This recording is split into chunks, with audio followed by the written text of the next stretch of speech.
So a lot of people ask me, what kind of stick do you use? What size stick do you use? I love these questions because it digs deep into defining what makes my sound. What makes my sound is the innovative percussion Legacy 5AB stick. It's in between a 5A and a 5B.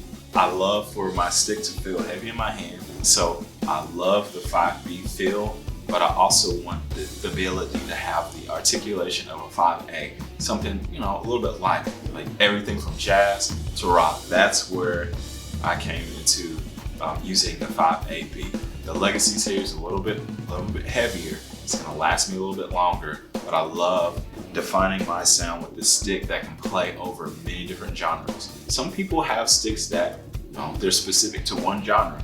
If I was a drummer, then I would probably have a rock stick. If I was mainly a jazz drummer, I would have a jazz stick. But my stick personally, to define my sound, helps me to play many different genres because that's what I have to do within my music. So whenever you start to find your stick, I want you to think about, what is it that you're playing? Why are you playing that? And what do you want to do whenever you're moving around the drums for that style of music? That's what helps define your sound. What do you have in your hand?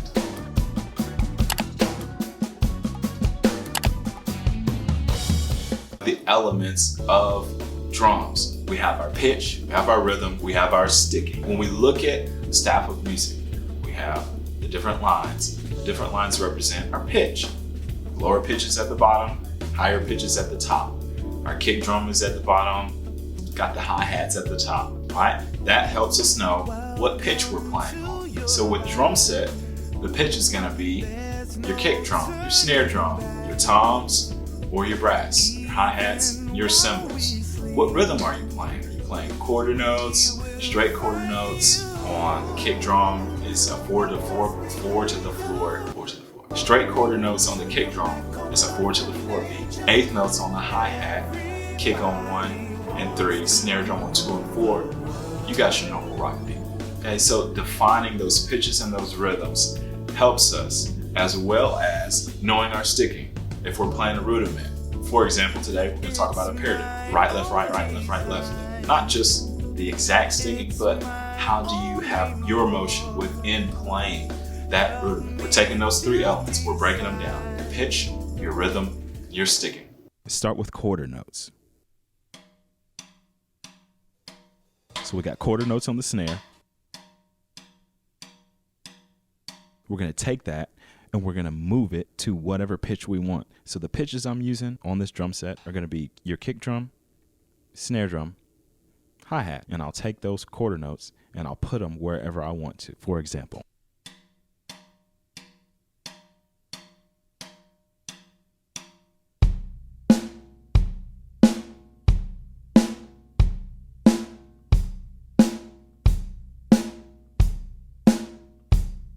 so if I'm playing music, I'm looking at a sheet of music, you're going to have your music staff, and you're going to know exactly what pitches play what rhythms. That's what we're breaking down whenever we're looking at music. We know that, okay, we have quarter notes. Where are we going to play the quarter notes? I'm going to put them on this drum, and I'm going to play eighth notes on the hi-hat, right? That's all it is, breaking down every single beat into those three elements, your pitch, your rhythm, and your sticking. The sticking that we're going to learn today is going to be a very unique rudiment that I love very much. It's stuck with me from the very beginning of time, and I feel like I'm just now getting around to playing it better in the last few years. Let's do that again. Let's take another rhythm, eighth notes or 16th notes, and let's start adding them into our three pitches, our kick, our snare, our hat.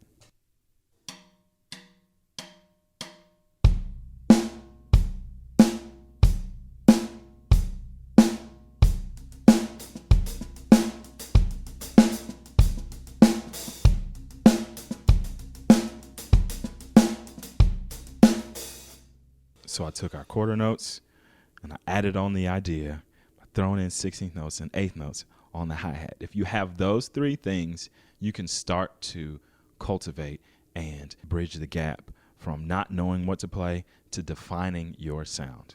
Cool. So the rudiment we're going to talk about today and our technique portion of defining our sound is the paradiddle. This comprises so many cool elements of music just because you can move it around. You can do different things with it. But the basics of a paradiddle are your legato stroke and your staccato stroke. Once the tempo starts to pick up, then you're going to incorporate your diddles. But from the very jump, you're going to have a legato stroke and a staccato stroke. And those are the two things. So 2 ways to break down a paradiddle is to leave out the middle note or just play 8th notes, right? So you're going to see me play legato stroke, staccato, legato, staccato, legato, staccato. Then I'll fill it in to make the full paradiddle. So part 1, just break it down.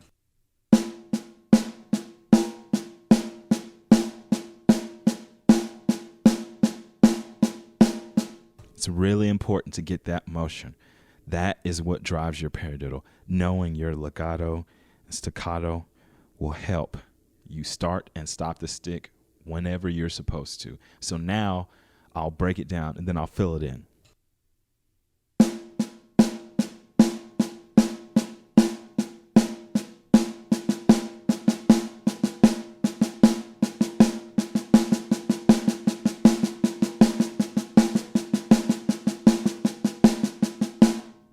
So we have our legato, our staccato, we have our paradiddle. Apply that around the drum set however you want to. It's going to open up wonders in your world. All right, guys. Now that you know the second part to defining your sound, we understand what stick we're using.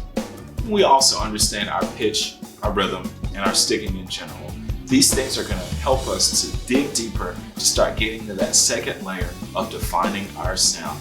Don't worry, we're going to go slow. We're going to walk you through this journey.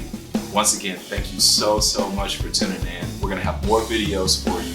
I'm here with you on this journey to your 1,000 hours of becoming a drumming master.